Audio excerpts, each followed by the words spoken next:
Oh, okay. Welcome to Harvesting You. In today's episode, we're talking about breaking out of the mundane. When life becomes mundane, it's time for a change, and we've got some ideas for you on this episode of Harvesting You. Welcome to our podcast. The Carpenter's Notebook by Mark Clement. 2 years after his father's death, Brendan is staring down the barrel of a divorce. He leaves his daughters in collapsing marriage to fulfill a promise his father made to his mother, and he discovers the answers he wasn't looking for that end up helping him with his own life. I reached for my tape more like a gunslinger going for a six-shooter rather than a timid, albeit middle-aged, apprentice afraid to do the wrong thing. Dean Johnson, co-host of Home Time, says home improvement is a thread that runs through many of our lives. Mark has woven it into a very rich and unique story. Brett Witter, publisher of Chicken Soup for the Soul, says a wonderful book about building both houses and relationships that is wise, touching, and as satisfying as a hard day's work well done.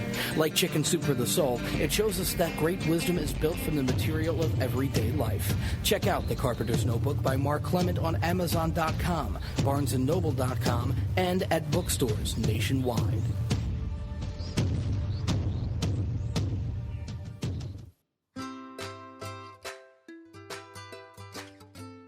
I am excited to say that we are in February. January felt like a year. It felt like the longest month. January felt like a year to me. I need electrolytes for that. Yes. January became very much like mundane. And I do not like to live in a mundane space. I like to come back and be present, even if things get boring or repetitive or we have snow, whatever it is. How do you, when you get into that space of feeling mundane, where things are just kind of like going, we're going along day by day and okay, how do you bring yourself back into the present? How do I actually do it? Yeah. Okay. So here's me. Hello. I am a visual person. Same. So when I feel like I am just not making progress in anything and it's just I'm on the treadmill of doing the same thing, I will start dressing differently. I will move furniture around in my house. I like to start dressing differently. Now, what do you mean? Like you'll go from just everyday clothes to like maybe getting dressed up a little more? Getting dressed up more, changing the way I wear my hair a little bit, wearing jewelry I haven't worn in a long time, not doing the same exact thing, not wearing what comes back out of the wash and I fold and I put away. And I do the Marie Kondo thing of like folding vertically so that I can see all the options. But then I'll reach back into the drawer and get something out that I haven't worn in a while and just do a little bit differently. And They even are if some great tips. Yes. But even if I don't leave the house, I will put on high heels and just Okay. cause. I love that. And I'm totally going to try that because if I do not have to leave the house in this weather, I prefer not to. And like I said before, you've heard me mamas who have been following our podcast. My husband tells me I look 90 from the legs down because I wear my cozy socks and my slippers, right? But I am totally going to put on my jeans with a pair of heels tomorrow. That is some serious, great advice. Switch it up. Flip the script. All of my pretty ladies in the closet, my pretty ladies. Yeah, that you don't bring out. Yes. And if I'm not going out a lot, which we're not, and I don't have any reason to dress up, I just dress up anyway. And that changes my mood immediately. What I put on and how I put on. Like I will put curlers in my hair to like just change it up a little bit. Just be a little bit different. And then I noticed that the reaction I get, just even from my family, is different. Like their mood That's what I was going to say. Yes, because they're like, oh, wait, where are you going? Why do you look like that? That's the first thing I thought of was like, wow, my kids have seen me totally sport sweatpants and stretch pants pretty much the month of January. And once you said like your closet, that is the first thing I thought of was it'll change everybody's mood of, and maybe they'll not reach for the same outfits. Now, laundry. Something that is never ending, that will always be a thing. Mm-hmm. I have a laundry trick because I like to have all the laundry done by the end of the day. Unless I have to fluff uniforms for the next morning, I'll fluff them again. So I don't know where I got this or when it started. Probably when we moved into this house, because I was like, I'm going into this house with everyone is going to have their laundry done every day. And by the way, do you notice like some people in your house change their outfits more than others? I'm like, why do we have 3 outfits in the laundry from today? Ava, couldn't we just stick with the one? So what I do when I find myself like, oh my God, I'm doing everybody's laundry, is as I'm folding their laundry, I recognize the present moment that we're in, where I have this big 13-year-old teenager whose clothes are bigger than mine now, that I once used to fold these little tiny onesies. And so I find gratitude and I seek love and prayer while I am folding their laundry. Chase, I really hope you're having a great day. Like I'm setting intentions, like kind of sending them vibes out as I'm folding the laundry. And I find that it keeps me in a better mood, and it doesn't make laundry folding so boring and so like, oh, I have to fold laundry again. And then I am the laundry and put it away because it keeps everybody organized. You know, sometimes I'll put in the kids' room, here's your pile, put it away. Here's your pile, put it away. So that's my little laundry trick, my little laundry fancy. But I love the dress up clothes closet, because really, how many times now, unless we are working moms that go to work every day and you get to pull out your fancies and your nice clothes. I mean, we're not exactly, I don't know, at least me, this past, year of January, I wasn't going to any weddings or going to any events where I could pull out a fancy dress or high heels. Yes. That is true. Super great Absolutely. Tip.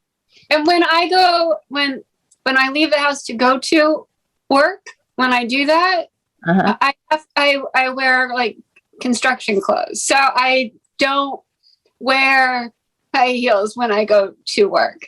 And same, I just like in my dance clothes. I'm in like yoga clothes when I go to teach a class or something. So you're right. You never get to, wear that fun stuff.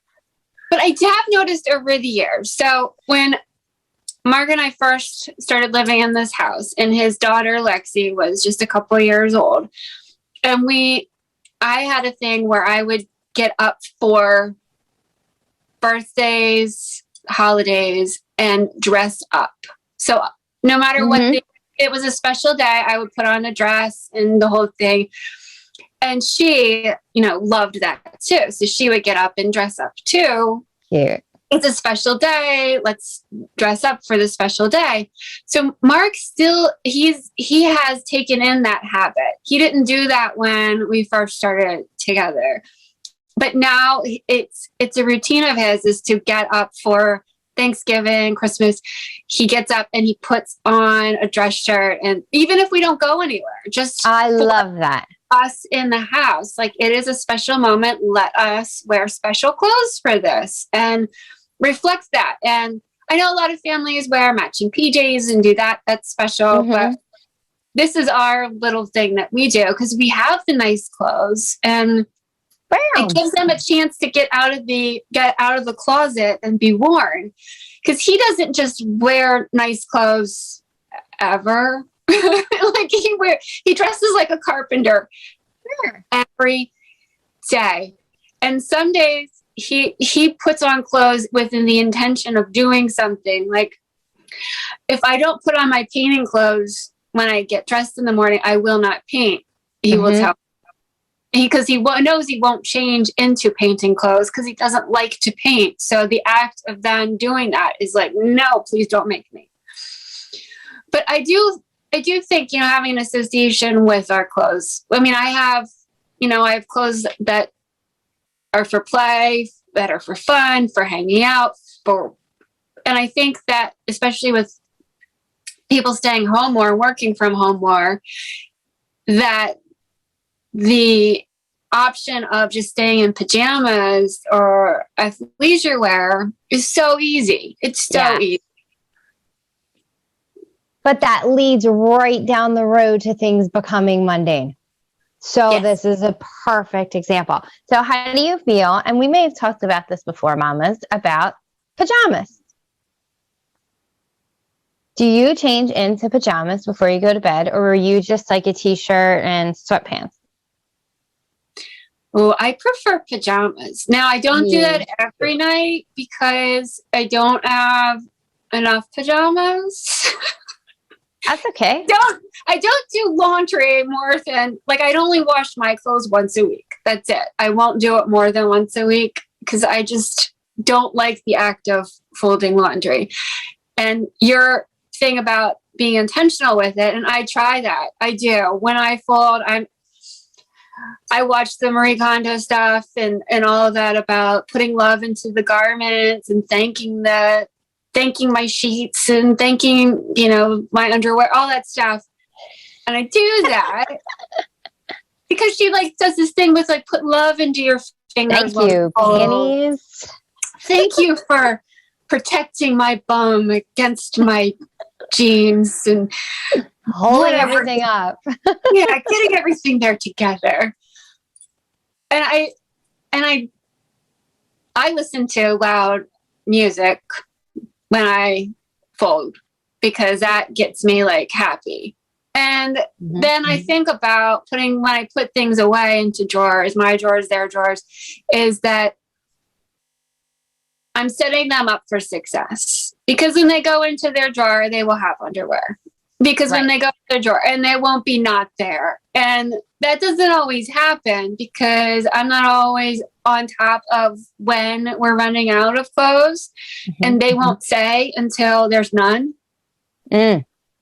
I have no underwear. Well, that kind of sucks because it's in the laundry and it hasn't been washed yet.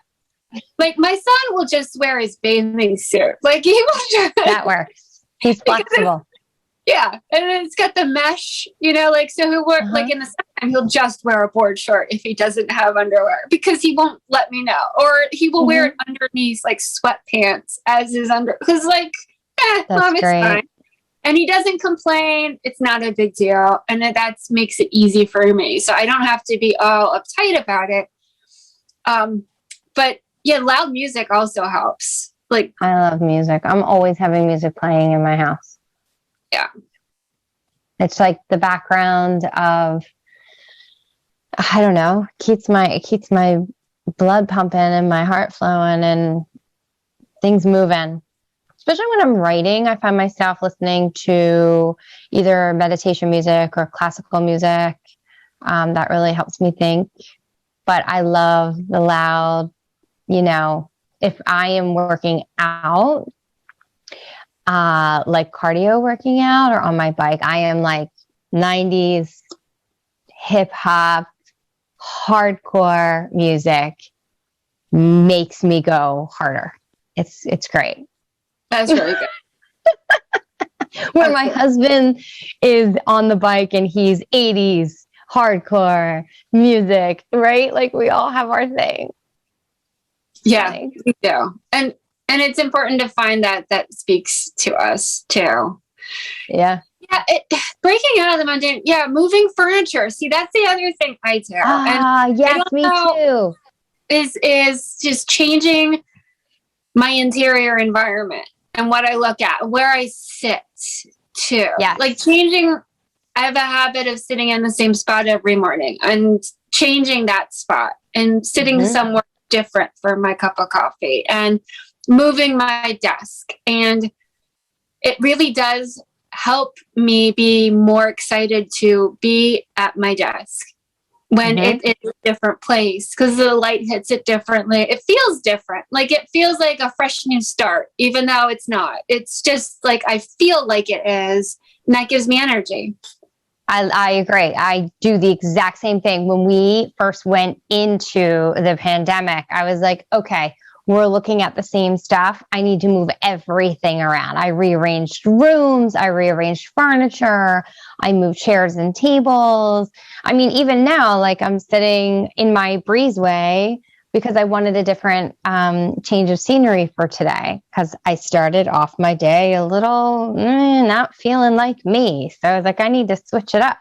So I love that, because I do too move furniture around. And if someone comes over, they're like, wait, wasn't that? I'm like, oh, I move stuff around all the time. Pictures are a big one.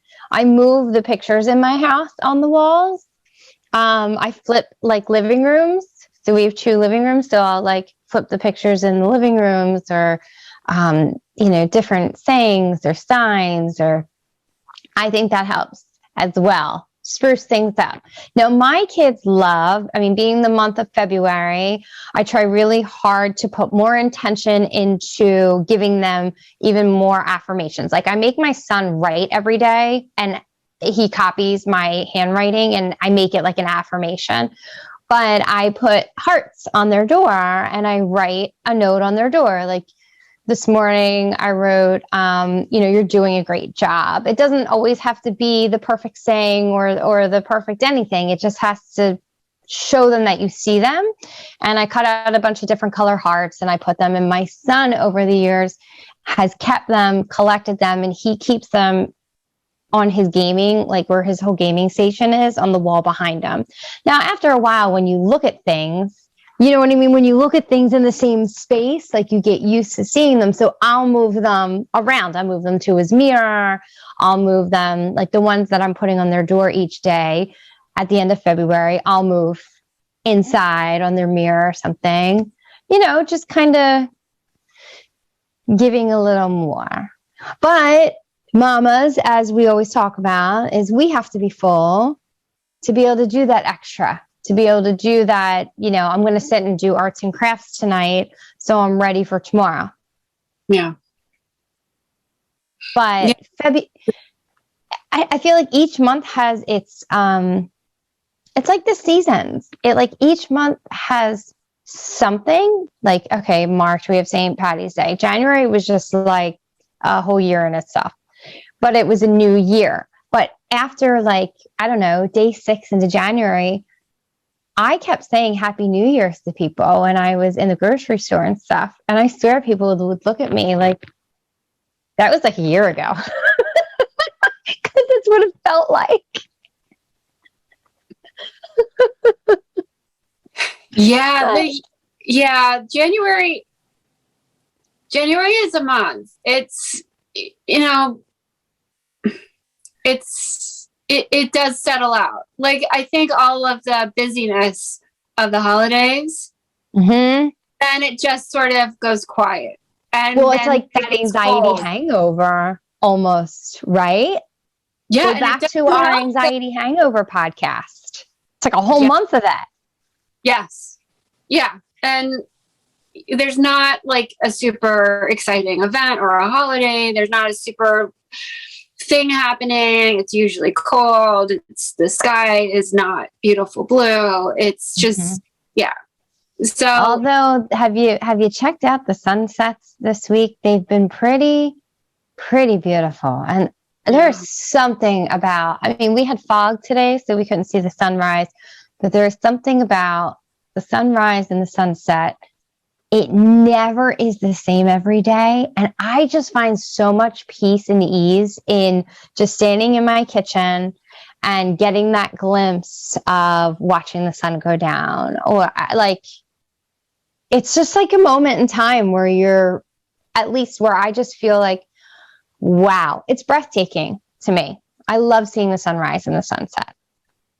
And and the thing too is, like, as a home designer and a color person, that kind of mojo you can kind of bring and infuse into your life using those colors.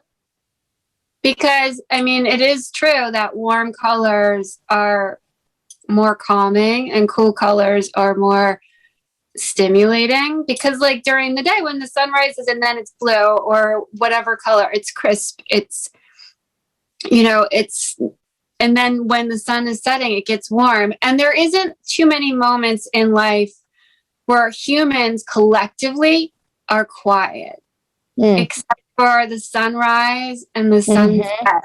How that often is do you so see true. a group of people just standing and staring. And just quiet? Because it is so calming to see, and it's beautiful and breathtaking to see Mother Nature at its work, doing its work. But that kind of mojo you can bring into your home, and you can use like warmer colored light bulbs and turn on those lights and make it be more calming and more relaxing, and not have like the blue lights from our screens and all of that cool colors and stuff like that. So being in home design and living a whole life of this, have you found like what colors would you recommend for small spaces? Do you recommend mixing it up and repainting certain times of the year? Like, how would you give some you know, say like a mama that lives in small spaces who wants to change her furniture, where she sits or where she moves? What is a good color that will help set the mood? Or colors? Yeah.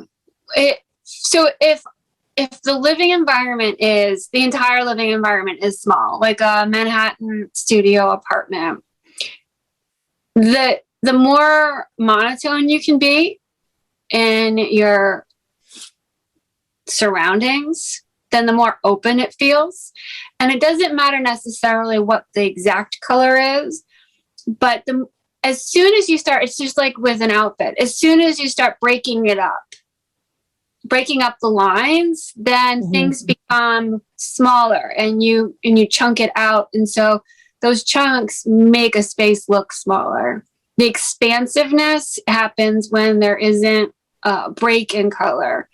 So that can be like choosing furniture, wall colors, flooring, all that stuff that are sort of all in the same color, and then adding color to it with accessories and stuff for different seasons and personality and stuff like that. But really it's using a monotone kind of color scheme, or using colors that are next to each other on the color wheel, kind of help lay that out so that it does feel more expansive and you don't feel so claustrophobic. Because there are a lot of designers that say, hey, you never want to paint a small room a dark color because then it feels dark. Or you don't want to paint the ceiling and the walls the same color because then it makes you feel like you're being closed in. But then some people say it feels expansive.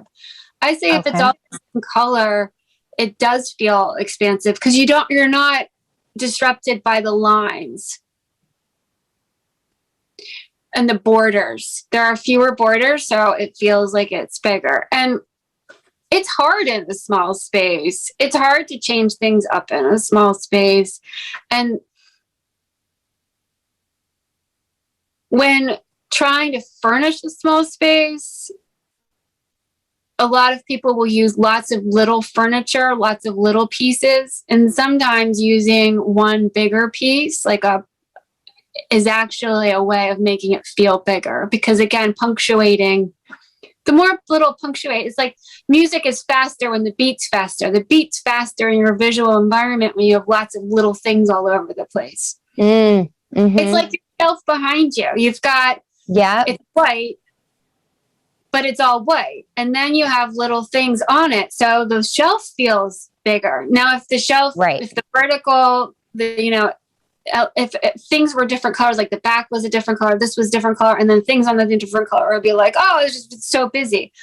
But there's lots of stuff on there, but it feels calming because you have that, it's encased in less punctuation. More like tones. Yeah, and we do that in our house. We don't have a lot of stuff on our walls. Since we're building geeks, we like to enjoy the actual walls. So like we'll do a wall treatment instead of put pictures up. What's a wall treatment? So like doing a mural, like a giant graphic pattern, or using wood, board and batten or some other kind of thing, and then painting that all one color so that it's, but adding elements to the actual wall instead of putting things on the wall. But that's just the way that we are. And so we've had this discussion where I've wanted to hang something on a wall, and my husband's like, you don't want to ruin the wall. So I love this because this is totally changing the game in Mundane and feeling mundane. And if we come into another month or another period, another space where you're like, I'm feeling mundane, okay, we can change up the outfit, we can change up our scenery, we can change up our environment. We don't need to run on a vacation just for a change of scenery. We can do it in our own home, like you're saying. So do you find yourself ever like repainting a room, or are you at the point where you will just move yourself room to room because you like the colors that flow in your home? No, I experiment with color in the different rooms. Like we had, for example, our dining room used to be this, it was like a purple, but it looked a little brown depending on the light. So it changed throughout the day. And I love that about some colors, how they change depending on the light. And I experimented with painting like 3/4 up the wall and the ceiling the same color. So it looks like a little hat to me. Like the room has a little hat. And seeing how that feels. So like I try to experiment when I see something or think of something that's different. I try to experiment within our house to see how it really goes over, instead of trying to like put it upon someone else and saying and experiment with someone else. Right. So what about a mama on a budget? Instead of going and running to Home Goods and buying stuff to put on walls, because I thought that was interesting how you were like, well, we leave more walls blank and there's like less stuff and more like a big pronounced something. Like, what would your suggestion be for someone who's like, I need a change, I'm on a budget, and my impulse reaction is to go to Home Goods and buy stuff and hang it up because I need a change? Well, we just did this really cool wall last week, which is like using just regular flat stock lumber and putting a pattern and like a graphic pattern on a wall. And the homeowner wanted to just paint it all the same color, so that it's a bunch of diagonals and horizontal and vertical lines, and it's a giant wall. And it looks really cool, and it's very inexpensive to do. All you need is some paint and a couple lengths of wood and being able to fasten it and caulk, the seams, and it looks great. And instead of hanging up pictures, but even just doing paint, doing graphic pattern, and it can be anything. You can paint triangles or a pattern of squares, or sometimes I like to use the paint, like the painter's tape, as so I'll paint the whole wall a color, and then I'll use painter's tape to like mark off that color, and then paint over that another one, so that when you remove it, you've got lines of painter's tape, but it doesn't look like painter's tape, but it's whatever that color is. And so it has, I don't know, it's fun to do that and bring in the colors that we love in the wall. And doesn't mean you can't hang a picture up later, but there's a lot you can do with a couple gallons of paint to make a space feel a certain way or a different thing. And I always say, like, think about what makes you happy Like, what are those moments that you go to? And, oh, yeah, I remember when. Well, what were you wearing? Where were you? What were you listening to? Like, recreate that mood. And in our homes, we can do that in our spaces. We can recreate those moods in our spaces without buying starfish and bring seashells. We can recreate the beachy feel without having to buy lots of little things to decorate with. We can infuse it with the colors and the textures and everything that we have in our house. I think it would be super cool if you could pop up some of those pictures and ideas throughout this podcast so people can be like, wait, what does she mean? I know what you mean by the taping lines because you taught me how to do that in Chase's room when we first moved in. We did a green and a darker green and a lighter green and a darker green. Yes. And we did exactly that where you tape it off and like, I don't know, painting, is really hard for me to get into. And I totally can relate with Mark's. If I'm not in paint clothes, I'm not painting today. But I find painting also to be very therapeutic. These shelves behind us used to be wood. And in the beginning of our, shutdown, I looked at Ava and I'm like, we're going to do this project together. So we did. We have cans of paint from whatever, and we brought it out and we did all the shelves, and it was like, it was like a whole new room. And it felt good to like be in here and walk in here and sit in here and redecorate it. And yeah, I love that. I think sharing that would be super, super cool to give mama some ideas of like, in the mundane, how can we change when things feel blah, blah, blah. We're going through the motions of unloading the dishwasher and doing the laundry and getting everything. Well, how can we change our visual? And I love when you said like the colors of the sunset or the colors of the sunrise, because you're absolutely right. I took my niece, my nephew, and both of my kids, I made them get up last year in the summer. And I said, before you guys leave the beach, you're getting up with me to see the sunrise. And in the summer, the sunrise is pretty early. And I have a picture of the four of them sitting there, just as you said, not a word. It's just so breathtaking. And they just watch. And it's those inner moments where you find yourself most present. And it's like bringing yourself back to like that moment. Like you said, find a moment that makes you happy and bring yourself back to it. What were you wearing? Who was there? What did it look like? And for me, when you said that moment, it was that my niece and nephew and my two children sitting on the beach watching the sunrise. That was like a heart expansion moment. I want more of that in these cold moments. So clearly we can't bring the sun to 70 and sunny, but we can invite in warm colors. Yes. And we can invite in that mood, that feeling, that mojo into our everyday, into our homes, and invite it in. And doing things a little bit differently, shaking things up.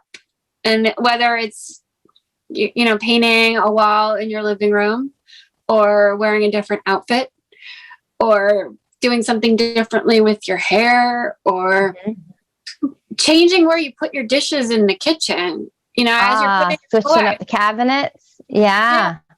Changing something in the rhythm of the mundane, the everyday. Once you change the rhythm of that, you can change that song and do a different song that's a little bit more upbeat, but you got to put in a little bit of work to make that happen. For sure. You got to put some effort into yourself. Like I change my pillows seasonally. I'll have spring pillows that I put out and then I'll put them back in a bag. I have winter pillows that I bring out and then I put them back in a bag. It changes, colors, different color scheme. Yeah. Yeah. I love that.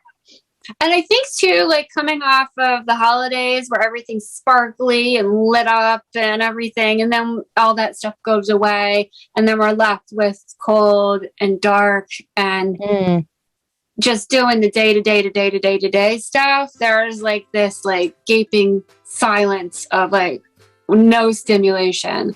So Right. in changing something in January, and not just changing like I'm going to go to the gym or I'm going to not eat sugar, but changing what we're doing gives us motivation to do other things, I think. But yeah, the environment speaks to me in a huge way. So I know that I need to move some stuff around if I'm starting to feel like I'm trudging. Well, I think that's the end of this episode. Thank you for sharing this time with us. We would love to hear from you and support your harvesting mission in your personal life. Share your thoughts, questions, ideas with us on Instagram, Twitter, Facebook at Harvesting You, or visit our website, harvestingyou.com. Until next time, let's put inspiration into intentional action and keep harvesting you.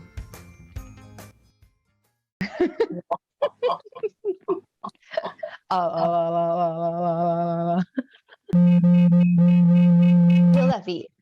Whatever you just did is working.